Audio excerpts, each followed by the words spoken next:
Welcome. In this video, we are going to talk about 4 things only. What's the difference between compile error versus runtime error, or we say execution error. Now, what are the different data types that Java has, and what is the difference between a dynamically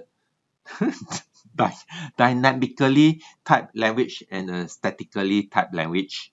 And last of all, I just like to highlight to y'all, take note that boolean is either true or false. So let's get started. Now I've declared a variable over here, boolean b equals to 1. So if I try to compare it, you will realize that there's a compilation error, incompatible types. Actually, no. Let me do an easier example first. Integer x equals to 1. So if every statement in Java must always end with a semicolon. So if I don't and I try to compare it,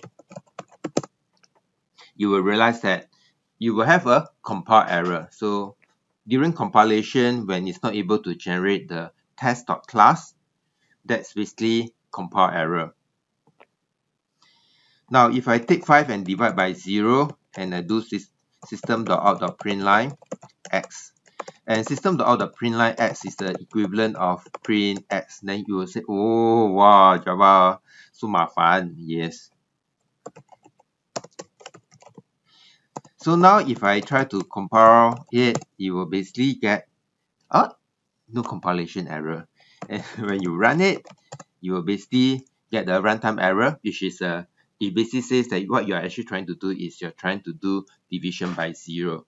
So when you encounter this is basically a runtime error or execution error. So I've explained the first point. Now, what are the different data types that we have? So in Java, we actually have 2 classification. We say that there's one group called primitive data types and the other group called reference data type. And I will explain to you what is the difference between the 2 of them in a later video. Now, to store whole number, we actually have 4 data types, byte, short, int, long, and that is usually used to save memory. But so most of the time when we are doing writing our code and we are not too concerned about conserving our memory, we will usually just stick with an int. I can't remember the range for everything, but byte is -128 to 127, and of course the range will be larger and larger and larger. Now, to store numbers with decimal places, floating values, we have 2 data types, float and double. We have boolean, we have char. So in short, we have 8 primitive data types. Now, I would like to just highlight to you that char is something that you have never seen before in Python. In Python, when you declare a string, you can either make use of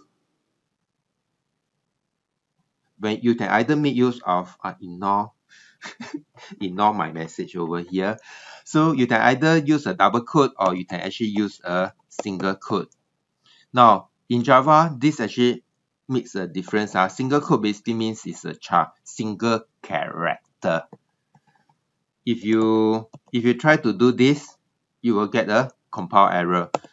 Now, if you do this is not a character either. This is a string data type that we are not going to cover in this video. Explain the difference between a dynamically typed language and versus a statically typed language. Let's go to Python. In Python, if I can say x, I assign the value to ABC. ABC is a string. Later on, I can actually reuse the same variable container and I say that I assign the value of 1 to 8. And this piece of code really will work. Oh my! Dynamically typed, meaning that based on the value that you assign to it, the variable will be of that type. Okay? Whereas in Java, it's a bit different. If I say integer x, you can only put in value. Please don't try to do funny things like putting in, let's say, a character. actually not a character. Character is a bad example. Let me change a different data type. You can't basically say put in a string. So when you compile and you run it, you will get the incompatible types. This is a compile. This is a compile error, because if I try to compile it, you will get a compilation error.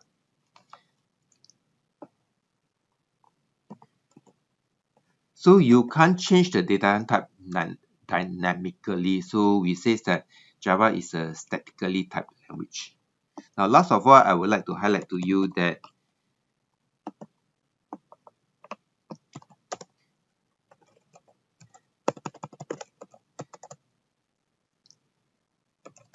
you can basically write this and you can run away with it, meaning that so x is true, so if x print in, nothing wrong. So now if I say x is 1, you can actually run it. It still works. And if you say I assign it to true and I compare it to 1, it still works. So what it basically means is that in Python, Boolean data type is actually not the true Boolean data type. It's actually internally it uses 1 to represent true and 0 to represent false. In Java, this is not true anymore, because you can't say Boolean b equals to 1.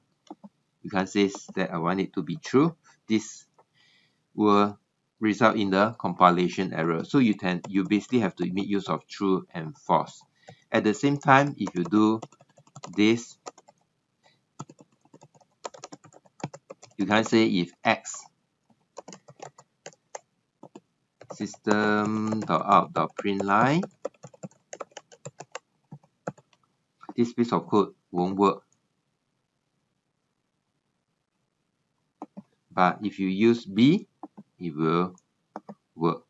And that's the point over here that I like to highlight to you, that in Java, a Boolean is a real Boolean. It's either true or false. With that, see you again next week.